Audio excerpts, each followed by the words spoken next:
PR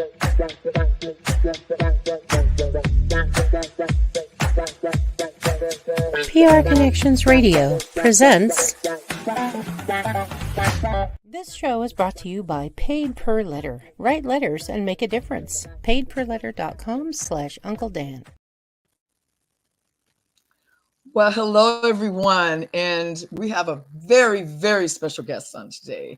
And we have Marianne Williamson, who is such an influential woman, mentor, guide, and also she ran for the president of the United States, which is so beautiful. And I just love her books and Return to Love and what she talks about, A Course of Miracles. And she's on here today. And I just want to thank you so much, Marianne, for being on here and everything, and especially the time change and everything that you're doing. And could you please just tell us a little bit about yourself and why you ran for president, and the topic is invisible. So can you please? Well, first of all, thank you for having me on, and it is great to see you again. We forged a bond when I was in Nevada, Yes. and it's great that our relationship, like so many of the relationships I made on the campaign, reflect what I'm doing still being out there, which is that there's a deep-seated conversation happening among Americans today. And it is not always aligned with the conversations of the political establishment. And the political establishment says it's over because so-and-so got the delegates and you didn't, and we're forging ahead. But we are left with the deep concerns for ourselves, for our children, for our food supply, for our environment, for our economy, for our health care. And I'm still running as a message campaign of sorts. Yes, I'm still running in order to continue to participate in conversations that I think matter. Martin Luther King said, your life begins to end on the day you stop talking about things that matter most. And I think you and I have bonded, as have millions of people, over things that matter most. The millions of Americans who, 39% of Americans are regularly skipping meals because they otherwise can't make their rent, or millions of Americans selling their blood plasma, over 1 million Americans rationing their insulin. Those of us who are on the streets, those of us who are actually living out in America, know that there's a lot of suffering out there. So why did I run to begin with? Because I don't feel that the political machine, what I think of as a political media industrial complex, addresses the level of suffering that is going on out there. When you and I, but no, I don't think it was when you and I met, but one of the days that you and I were spending time together in Nevada, we were at a food pantry. And I've seen food pantries all over this country where people are standing in line for hours to get food. Now, what does this say about a country that is at least among the richest in the world? So that's what I think you and I are doing here, and certainly what I'm doing as someone who's still on the campaign trail. The deeper elements of, number one, suffering that is occurring in America, but also what this says about how we are organizing ourselves as a society. You can't have a thriving democracy if you don't have a thriving middle class. True. And when you have 39% of Americans skipping meals to pay the rent, that means your middle class has collapsed. Yes. And if your middle class has collapsed, that means that instead of money and wealth creation opportunity circulating in the society, which is what makes a middle class thrive, that everybody has access. Everybody can be in the game if they work for it. If they work for it. And you have even the opportunity to get in the game belonging to an ever shrinking group of people. That's not a democracy anymore. That's an oligarchy. So we're dealing not only with the suffering of so many people, we're dealing with the fact that democracy itself is under attack. That's a passive attack right there. And so I'm glad that we, particularly as American women, Evelyn, I think there is so much here about being a woman in America today. You asked me about being invisibilized. Yes.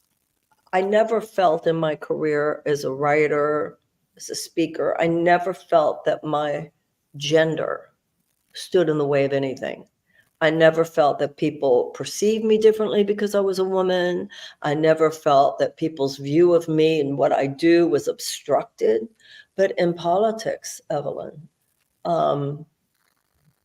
if you are really standing for a feminine mindset, which Yes. to me means the children come first, our love for one another comes first, our nurturing the home we share, the earth, that is so counter to the prevailing way that our society organizes itself. That the institutional realities that dominate America today come at us if we try to represent an alternative. And the first thing they do is just try to pretend we're not there, and they try to get other people to not see us as well. Exactly. Exactly. Is there any, I don't want to get too deep, but I do want to. Is there any specific times that you were in a room and they know, because everyone knows your name, right? Everyone knows your books. Well, I know your books, and everyone does though. Is there like a specific time when you went into a room or a place, and I'm even going to speak about Nevada. We're going to talk about Nevada, that where you felt that when you went into a room that someone kind of went, oh yeah, it's Marianne? Well, I don't know. I'm trying to think about Nevada specifically in terms of Democratic clubs. I don't know, certain things start to blur. But an experience I had throughout the country was that when I would go to Democratic clubs, particularly young Democratic clubs, this is a primary, or it was supposed to be a primary. Right. But the DNC said there would be no primary. They had already chosen Joe Biden. And I think the Democrats would be in a much better position today if they had allowed for a robust primary. But they suppressed it. And I would walk into these rooms, Evelyn, and the way people looked at me was, you think I was doing something wrong. You think I was doing something criminal, like just the looks on people's faces, the energy you would feel. Exactly. Like, how dare you? And some people come out and say, well, congratulations for re-electing Donald Trump. I'm like, this is a primary. We should be having an enthusiastic, passionate conversation. We should hear from anyone who feels like running, their ideas. That's what democracy is supposed to be. It's supposed to be a place where anybody who feels like running introduces themselves to the people, says, Right. this would be my agenda. And then the people decide, not a party elite, but the people decide. And so not only would I feel that energy, but also what they do is they create a narrative about you that they put online, and they get people to write stories and all say things that are designed to make people not take you seriously, designed to make people not see you or consider you. It's a very sophisticated form of control. And that's why we, particularly as women, need to continue to support one another. Because when you see them doing that to another woman, it's so important that all of us stand up and say, no, we're not going to take that. And that kind of brings me to another question, and that's the part that why I wanted you on here, and why I'm doing this podcast, and why I'm speaking to those that I'm speaking to, because of the empowerment part. And I feel us women are not getting on the wagon train like we need to be getting on the train. And in Nevada, I feel that, doing the trades. Right. I'm the first Black woman to get a plumber's license, but I'm using my power to bring other women in. And here in Nevada, did you get a lot of anyone bringing trades to you, or besides Yes, myself?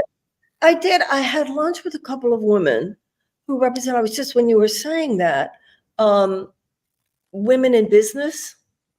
Yes. Are you familiar with the group I'm talking Yes. about? The Women in Business. There is a Women in Business organization here. Yes. I come from Texas. And I find throughout the Southwest, there's a real spunky, ballsy woman thing throughout the Southwest. And I feel that in Nevada. There's an independence, it's literally frontier territory, Yes.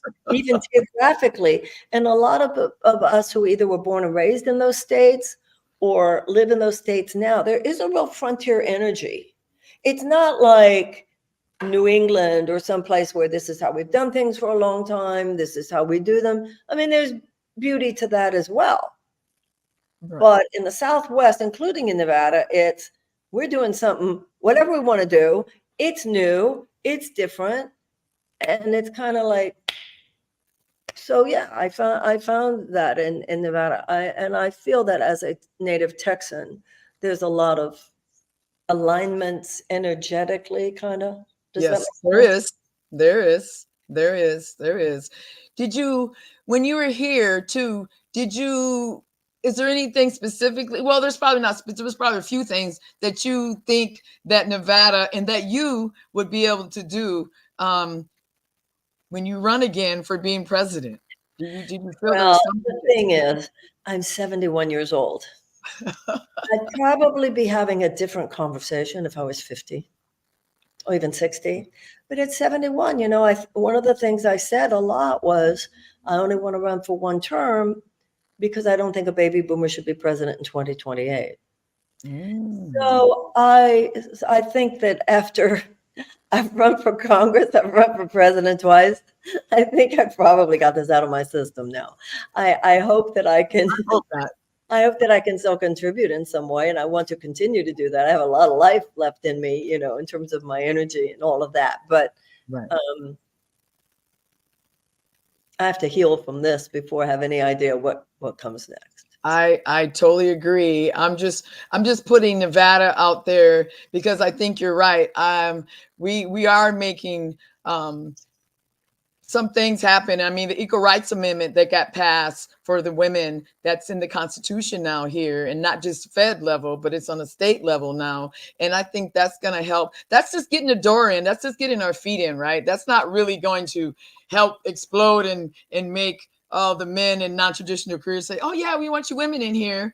I mean, don't underestimate it either. I mean, listen, one of the things I said throughout the campaign is that one of the first things I would do is call the archivist and tell the archivist to publish immediately the ERA. So the fact, Alexander Hamilton said, the states are laboratories of reform. So anytime any state makes a move forward, it's a big deal. There is no, in that sense, there's no state that doesn't matter.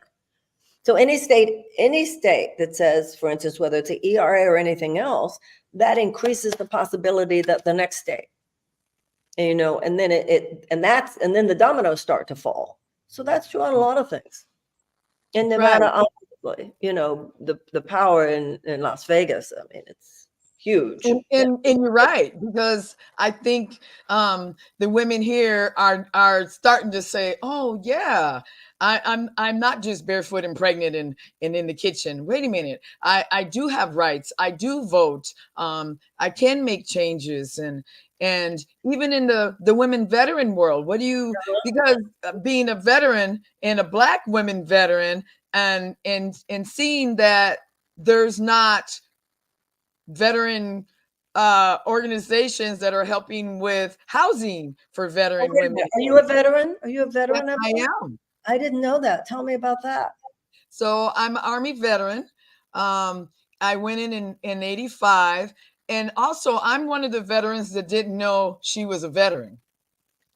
And I found out that I thought veterans are only the ones that went to war, that because I stayed stateside. I didn't leave in Minnesota. I stayed stateside and did everything. So I thought veterans were only the ones that went to war, like I said, left the state. And I found out 6 years ago through Sergeant Dixie, we were having a conversation, and I was talking about, because I had a table she helped me get a table for Nevada Women in Trades, and we were just talking about it. And I said, yeah, the veterans. And she goes, well, you're a veteran. I'm like, no, I'm not. She's like, yes, you are. I was like, no, I'm not. And next thing I know, I get a bump on the back of my head. Like, what are you talking? Wait a minute. How long were you in? You are a veteran. I was in for 6 years. Wait a minute. So when you left, they didn't like give you a list of veteran benefits and all that kind of stuff? None of that was happening. I still haven't even did none of my benefits, none of my nothing. And I just started doing my claim. I just started working on that. And that's why I'm pushing a lot of veteran events. I'm pushing Nevada Women in Trades and yeah. There's a lot of us. I mean, there's educational stuff, basically a GI Bill. There's health benefits. I mean, nobody's claiming it's perfect, and nobody thinks it's perfect. Right. But there are all kinds of benefits, aren't there? That would Yes. you admit? Yeah.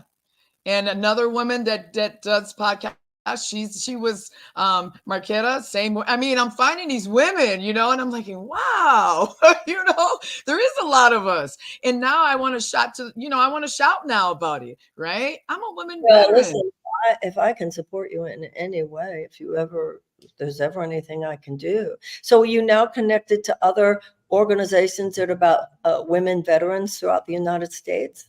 Yes. And I'm working on housing for women veteran here in Nevada because there's no veteran housing for women veterans.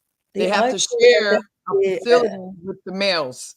And that's ridiculous because I'm one of those women that went through sexual trauma in the military. And I don't want to share no facility with a man and my PTSD starts going or he said something out of line.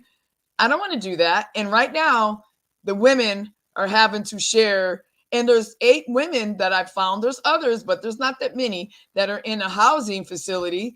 And I'm not going to mention where it's at right now. But I think it's wrong that we're putting these women with over 50 men, and there's only 8 of them. That's wrong to me. Oh my God. That's wrong to me. So Nevada has some work on that side to do. And I would love for you to get in the trenches with me on this one right here. That would be great. Absolutely. Yes. And speaking about being invisible, that's big right there. That's big. Yeah. Being invisible. Keep me informed. So is there one basic big umbrella organization of female veterans? No. There's NDVS, but it's not, it's all veterans, right? It's not, there's no specific for, and even I've been getting on these elected officials about having veteran roundtables for women. They're not, a lot of them are not doing that either. It's weird. It's really weird. Like they're just, all of a sudden it just popped out somewhere. Like, no, women veterans have been around for many moons. When I was there, not this time, but the time before, there was some organization I visited that was for veterans. I don't remember, it was it was in Las Vegas, and it was somewhere near a thing of tiny houses. Do you know what I'm talking about? It either it has to probably be by the VA or NDVS or yes, those are probably the main ones that probably that would talk with you. Well, let's talk about that more. Let's talk about it more like offline, because you could start do you know how many female veterans live in Nevada? There is a few thousand of us, and guess what? There's even 20 women veterans in the Florence prison system. And I'm like, what are we doing about those women out there? And I get and oh my gosh, I'm like, so you just. Have you written to them? Have you learned their stories? That's what I'm working on, because it's almost, again, like they're invisible, right? And I just found out there was 20. I've been asking for statistics for a minute, and I finally got that statistic, right? And then I wanted to know, well, how many are in CCSD? How many are jail, right? How many are in municipal court? How many are in the I mean, I've been asking these questions, and so I would love to have your help with this right here. Absolutely. Yeah, Absolutely. they have veteran court. They finally are starting to do that for veteran court, for drug treatment court. They have one in Henderson, and they have one in North Las Vegas. And Donna Lee, another mentor of mine, I've been working with her, and she's older too. She's almost in her 80s, and she's still running around helping with veteran court. And there should be somebody training with her and coming behind her, because she's not going to be able to do this forever. And it's like again, invisible. I'm telling you, it's something to me. And now that I know I'm a veteran, we have to make ourselves visible. We have to be willing to be. When you step out there and they're trying to make you invisible, it feels abusive. It's an annihilation of your selfhood. Yes. It's an annihilation of your selfhood. It's very painful. It feels passively brutal. And I think this is where sisterhood comes in, because I think that when a woman says about another woman, don't you dare make her invisible. Don't you dare make her invisible. Then, I wrote a book called Return to Love, right? And there's a piece in, there's just a paragraph in there that has become very well known. Our deepest fear is not blah, blah, blah. So there's this urban myth that it was written by Nelson Mandela. No, he simply didn't. It's from my book, Return to Love. Then the myth changed to he used it in his inaugural address. Now, if Nelson Mandela had quoted me, I'd be honored. I'd be, bragging. I'd be like, well, but he didn't. He simply didn't. Okay. And my book came out 2 years after, blah, blah, blah. Well, there were all these things happening at the time. And somebody told me about an experience she had in an AA meeting. This was years ago, where she said, somebody quoted the piece, our deepest fear is not that we are inadequate. Our deepest fear is that we are powerful beyond measure, that paragraph. And somebody said it was written by Nelson Mandela. And somebody else said, oh, no, actually, guys, that wasn't written by Nelson Mandela. That was written by Marianne Williamson. Mm-hmm. And so the person who was leading the meeting or something said, well, I guess it doesn't matter. And I was told about a woman who said, it does matter. Yes. You do this to women all the time. Yes. Yes. And I've seen it in this campaign, the great man myth thing we have. A man did it, a man said it, and things that were said about me and narrative spun that would never have been had I been a man. So we have more work to do than I even thought at this point. I mean, I know as a Black woman, you can tell all kinds of stories, but in general about women, I didn't know we were in as bad shape as I've come to believe that we are. So but we have to make ourselves visible. We have to, and that's why I so appreciated that story of that woman saying, yes, it does matter. Yes, it does matter.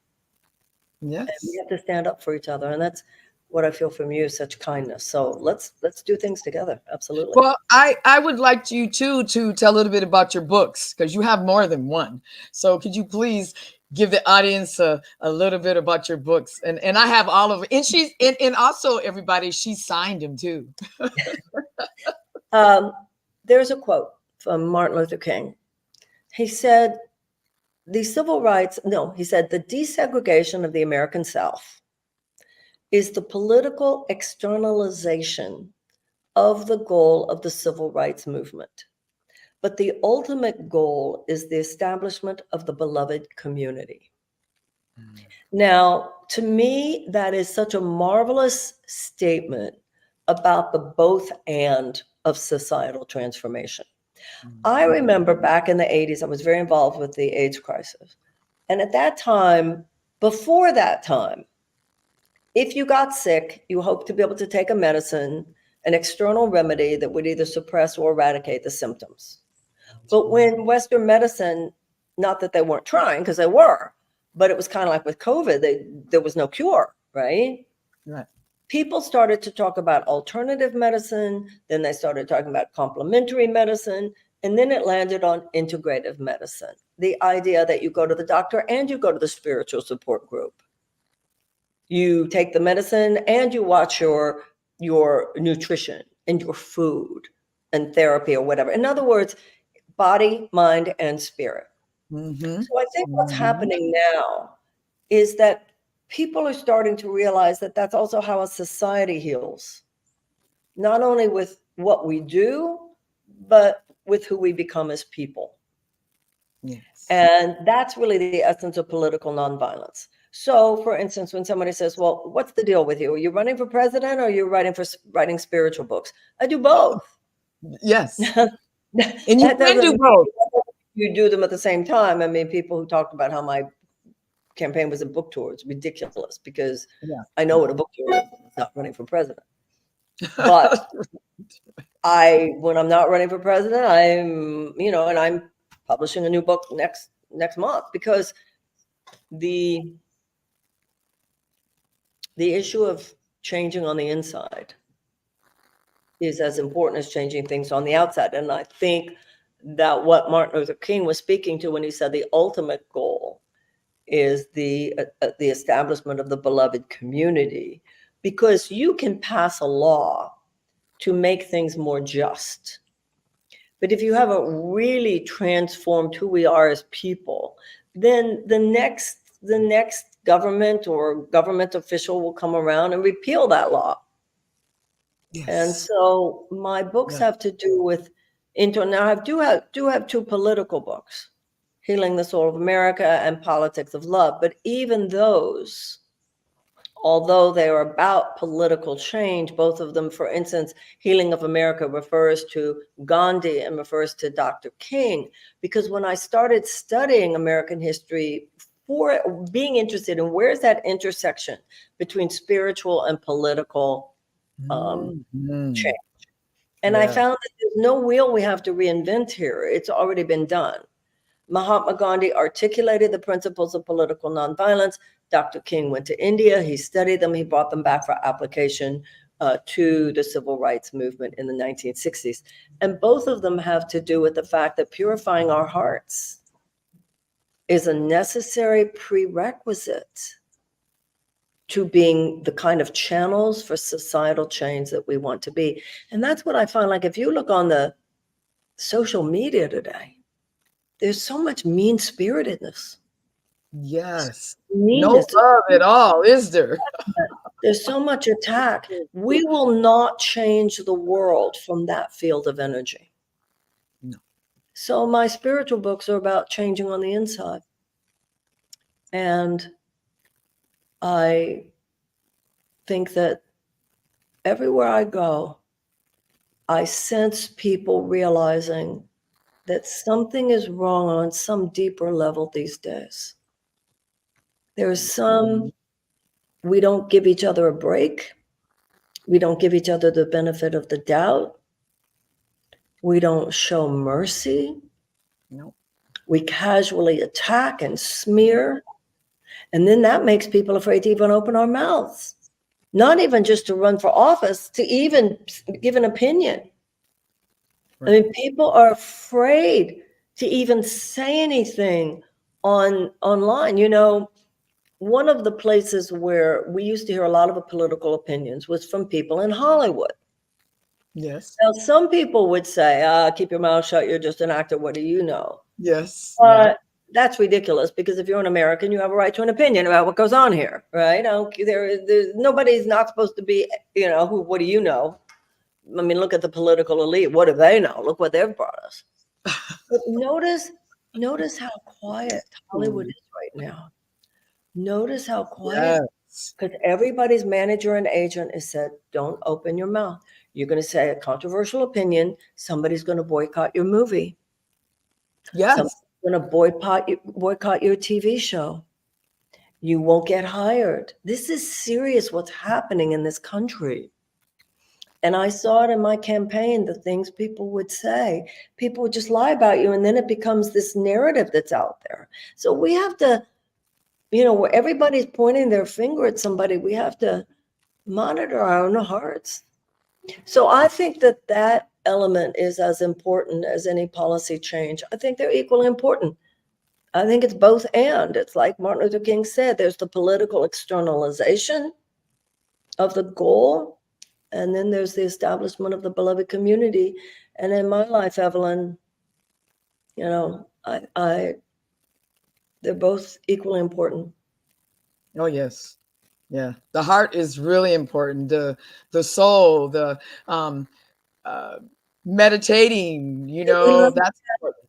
The Dalai Lama said, in order to change the world, we must have a plan, but no plan will work unless we meditate.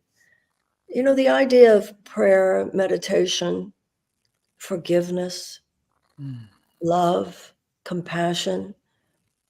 A lot of people today, particularly, will say none of those have to do with political change. But if you look at the history of the United States, that's, first of all, among white people, there was the abolitionist movement as it emerged among Black people, and there was the abolition movement as emerged among white people, and then there was the space where it was all together. But a lot of it at that time was not together, right? Among white Americans in the early days of abolition, a lot of it came from the early evangelical churches in New Hampshire. Yeah, among the women's suffragist movement, women leaders, many of them were religious Quakers, because the Quakers believe in that inner light within all of us, through which we are all connected to God and through which we're all connected to each other. And then Dr. King, of course, was a Baptist preacher. So when you look at the great social justice trajectory of the United States and history, whether it has to do with abolition, whether it has to do with women's suffrage, whether it has to do with the civil rights movement, those things were grounded in religious and spiritual practice and faith. And that's another way, and I've seen it in my career, that you get invisibilized. Oh, you're about religion, you're about faith, you're about spirituality. What would you know about political matters? Right. Isn't that true of the grounds for when slavery too? Wasn't that like some of it too? Because you mentioned.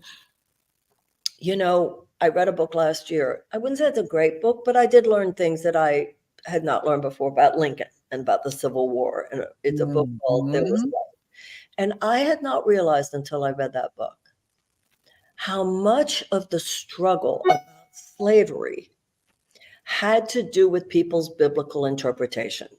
It was huge at that time, whether you believed that read the Bible in such a way that therefore there could never be slavery, versus those obviously in the South who said, no, look at the slaves. In the Bible, it says we can. And that was considered a huge crux of the argument, whether or not God said it was okay. And as we know, there were ministers throughout the South. I don't know if they were slave owners. I assume they were, but they were certainly justifying slavery. Yes. And then if you read Lincoln's second inaugural, he refers to all that. He refers to that in his. And then you have to think about it. The slaves weren't reading, so they could say anything, right? They could say anything. Oh, where God says it's okay. And then think about it. And I'm gonna go deep here, because in the Bible it says Jesus was skin of bronze, hair of wool. He was what? In there, Jesus was his hair was of wool and his skin was bronze. It says in the Bible, it says that that Jesus was hair of wool and skin of bronze. Well, we know his ethnicity. Well, that's why I'm saying that. That's why I'm saying that. Well, the Middle Easterner is he was a Mideast Jew. I mean, yes, he was a Jew. Yes, of course, he was Middle East Jew. Yeah, and they don't that, and then you have, you see other pictures, right? Well, yeah, I mean, as a Jew, we have the same thing. We see all these pictures of this blonde, blue-eyed Jesus with a straight hair. Like, no, I don't think it was quite like that. Right. I don't think he looked quite like Mr. Scandinavia. No, and that's why it brings back to what you were saying about religion. And if the slaves couldn't read and they're going by what this master is saying, and the master what says is true, right? The master says what he said. Also, to even think why, of course, why they were not allowed to learn to read. Because if you can learn to read, it gives you power. Yes, you're not invisible no more, right? Right. You're no longer that You way. know, in that book, there was light. You know that song Amazing Grace, right? Yes, and who We it all was written know, by. right. And we all know that the man who wrote it he owned the slave ship. Yes. What I learned in that book was that Amazing Grace, it was a phenomenon. Mm. That many people had the Amazing Grace experience because if it's like out of sight, out of mind. True. And so somebody would be able to, yes, it exists and it shouldn't exist. And even, the difference between being anti-slavery and being an abolitionist is, no, I wouldn't do that. No, I don't agree with it versus it will not happen on my watch. Two different Right? things. So exactly. So the Amazing Grace experience was, for that man, it was seeing on a ship. For a lot of people, it was witnessing a slave auction. Like they were fine holding it at bay until they actually passed the slave auction. Or some people who would be visiting the South and they would actually see people chained or whatever. So Amazing Grace and that shift was very common, right? And one of the things that it says in that book, Lincoln was not an early abolitionist. And Right. one of the things that book brings up is that there are three phases of social change. One is the provocateur, then next is the activist, and next is the politician. So the provocateur, people like John Brown, right? They're the people who, when they start the conversation, are treated and perceived like outrageous radicals. And in his case, even killed, right? But the provocateur opens up the space for the activists, for it to become a movement. Mm-hmm. And then the politician is the one who then brings it. But the provocateur had to come first, then the activist had to happen before the politician could emerge. So one of the things that I read in that book that I'd never read before that I thought was really amazing was it said that Lincoln, when he was a young man, was with a friend and saw a slave auction. And is said to have said to his friend, if I ever have a chance to hit it, I'm going to hit it hard. Wow. Isn't that incredible? Another book that you might really like is by a woman named Sue Monk Kidd. Have you ever heard of the Grimke sisters? No.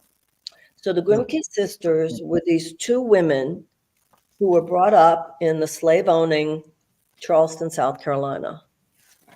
Okay. But they ultimately became abolitionists and became leading feminists. And they, at that time, what I realized reading that book, because they were real, if you were a white person living in, let's say, some town in the South, and you had the spiritual awakening, like, no, you're kicked out. Your family would never talk to you again. Yeah. Leave town. You're out. Right. And killed too, right? They were killing them. Yeah, I'm sure in some cases they probably were. So with the Grimke sisters, it's about these two little girls, one black and one white, and they're best friends. And the book goes through what happens. They're getting older, and then the little white girl is saying, you can sleep in the bed.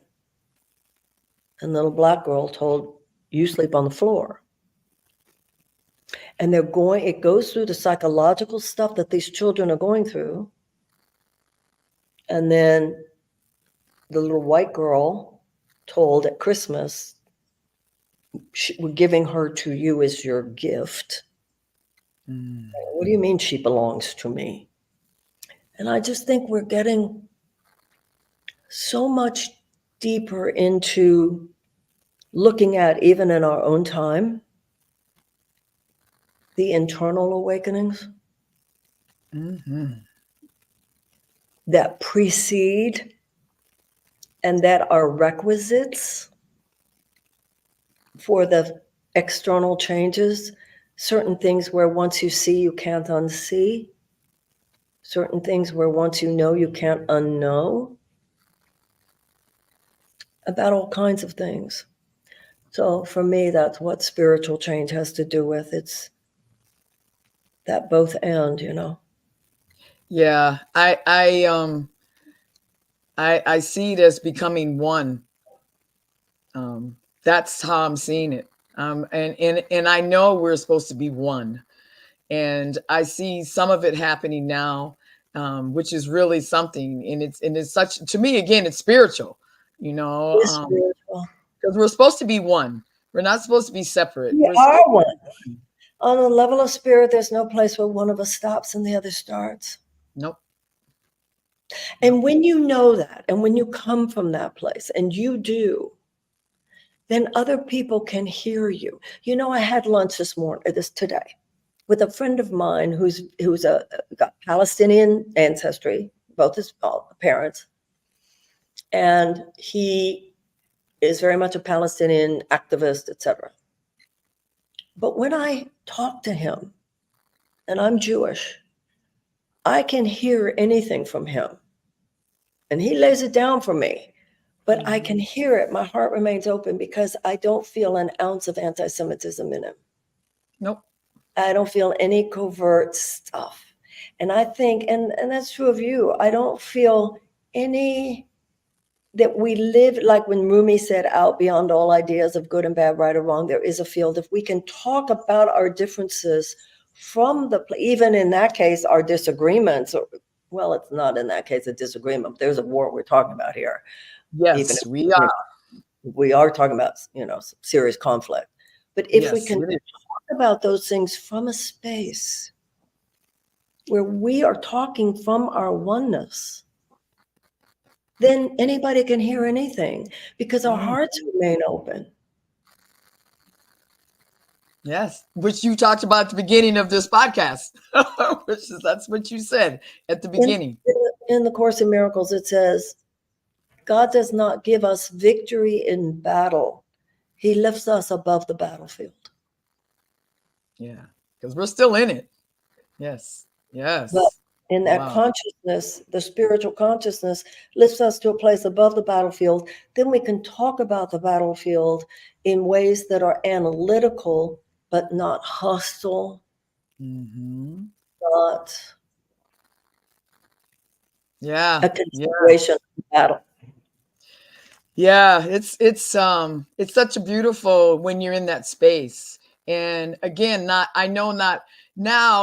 thought, again, starting Nevada Women Trades, that everybody was going to be happy that I'm doing this, that everybody was going to come to my aid and help women, and everybody was going to come help veteran women. And I'm finding out that's not true. That's not true. Not everybody's happy. Not everybody cares. Not everybody has time. That's how I felt running for president. There were so many people where I'm like, this is everything you've been saying. Why aren't you supporting me? Well, it wasn't convenient. They've made you seem radioactive. So if I stand up for you, they'll say I'm radioactive. They're making fun of you. So if I support you, they'll make fun of me. And I still get my phone calls returned from the Biden administration. So, I mean, I totally know how you feel. Well, I'll come support in any way I can. I mean, if you want me to come out to Nevada, I'll be glad to do that. And I would love for you to come out here. That would be so beautiful. And I would love for you to come on the show again. Sure. I want to stay in touch with you. I would love to partner to do an event, anything that you wanted. Absolutely. Yeah, let me know how, if you want to do something for women, veterans, and blah blah blah. That's where I I'm think at right now. I'm in fabulous. that. That's the headspace. Again, because they're treating us like we're invisible here, and we're not. And we're women that might have went through trauma and went through PTSD, whatever we don't went through. We're still women, and need to be respected. And we did serve our country, and we're willing to die for this country. I know. And that means a lot. And That's why this, the idea of a homeless veteran, and the fact that for 6 years you didn't even know that you were categorized that way. no, not until 6 years ago. And I got Well, out in wait a what, minute, 92? when you left the service, they just went by. Yep, that's what I did. Had kids, went through all my stuff in Minnesota, and came out here for a new life because of the domestic stuff that I was going through with my husband, and wanted to change, and didn't even do. I was a 63 Juliet, which is a light mill mechanic in the service, and then I ended up getting into administration, and then came out here and realized, well, wait a minute, now I'm in the trades. Well, it goes back full circle to back what I was doing in military, right? Mechanical work. And so it was like, wow, I kind of did a full circle. But then to know all the benefits that I missed, well, I didn't miss them, but still, I could have been using those for a house. I could have been using that when I went into the trades. You get a discount in a like little siphon when you go into the trades from the military. You can, That is criminal that they didn't inform you of your rights and your benefits. How dare they? So you can't get any of that retroactively? I can get my GI Bill. I still can do that. And I applied for my claim. So I'm doing that. But wow, it'd been nice to get that on the other end over there. But that's okay, And it's not quick either, right? The PACT Act. I just found out I can apply for the PACT Act too. And I was like, oh, okay. I mean, it's So, just, so you've got to start your organization to inform women, right? yes, and we've done that, and it's called Nevada Sisters United. We have a logo and everything. There's me, Donna Lee, and Dixie Thomas and Thompson, and we have started this to bring awareness to what we've been going through as women in the military, and to also help the women going through domestic, and the women coming out of prison, the women that are in prison. I mean, it's a whole, of enlightening and empowerment is what I'm, and it's something, because I feel like I'm like a kid in a candy store. You know what I mean? Like, wait a minute, I want to do this, or wait a minute, I want them all to know. And I still get pushback on, well, okay, you're a veteran, and I'm like, you're not going to do that no more to me, right? Good You're not for going you. to go, you're a veteran, and no, I'm a veteran. That's big. right. That's right.